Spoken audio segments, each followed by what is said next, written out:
Welcome to The Good Ride. I'm James Beastie, and while I'm monogamous in life, I'm deeply polyamorous when it comes to snowboard gear. And today we're talking about the Good Ride All Mountain Favorite snowboards. Now, if you don't know the Good Ride, I've ridden close to 800 snowboards. A lot more if you count variations of models over the years. Not only do I ride these snowboards, but I extensively test and compare them. Same day, same bindings, same boots, and often to the disappointment of my buddies, same runs. I don't just test boards for one day, I ride them in a wide variety of conditions to try to get the full picture of what these boards are like. I also get input from a lot of our crew. You can see in the About Us page. And just so you know, this is not a pay to play best of favorites kind of list.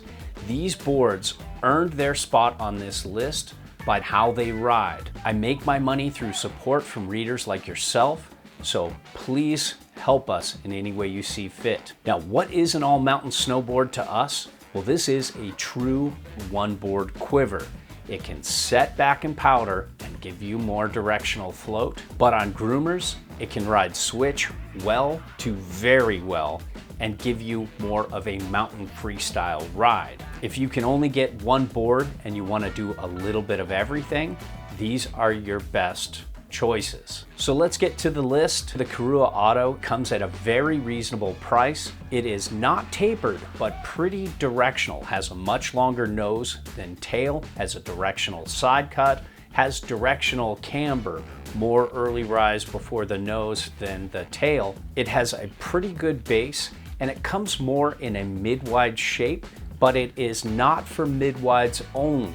I personally own a 157, and I find that this wider width really gives me special drag-free carving. If you're not into that tapered directional kind of shape, but you want a hard carver that can still float really well in powder, likes to bomb, but isn't totally a bomber, has a pretty balanced turning radius, this Korua Otto could definitely work for you. Next up is the Never Summer Cougar. This is a slightly tapered, but doesn't have a tapered feel, directional kind of ride. It's got a very unique camber they call recurve triple camber. It's got a fast base and a pretty turny, grippy side cut.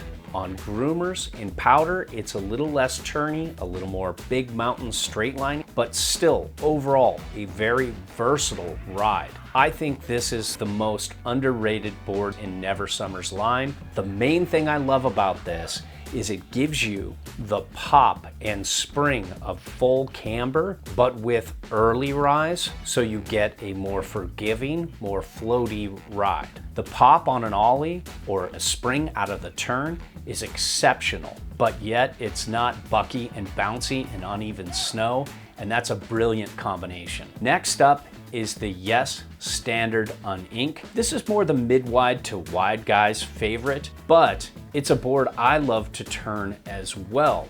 This is a directional twin that is true twin on side cut, but has a nose and tail with a different shape. It's mostly camber, has an indention in the waist that gives you extra grip in harder snow, so great for those that see hard to icy snow often.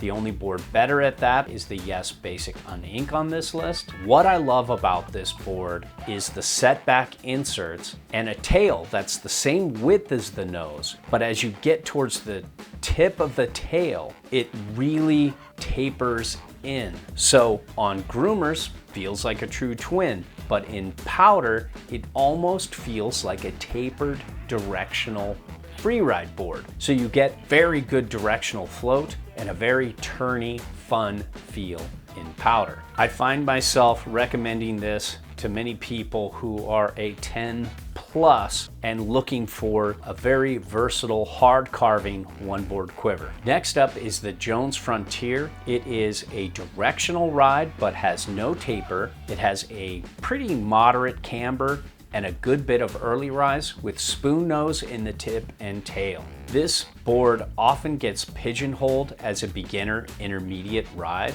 and that's a load of horseshit. This is stiffer and more aggressive than the Mountain Twin and Ultra Mountain Twin. On top of that, I like the turning experience better. I do like the Mountain Twins for riding switch better, but this is still no slouch there either. It has really solid grip, a really fast base for this price point. You can set it back and get good directional float in powder. On top of that, the spoon nose and tail give you this really smooth turning experience in powder that's unlike any other board on the list. The spoon nose and tail also doesn't bleed down too much into the effective edge, so you don't feel that washy feel as much on hard snow as you do some other boards with lifted sides. Next up is the Cardiff Lynx. This is a slightly tapered directional ride that doesn't have a tapered directional feel. It's got camber well past the inserts, going to a bit of early rise in the nose and tail.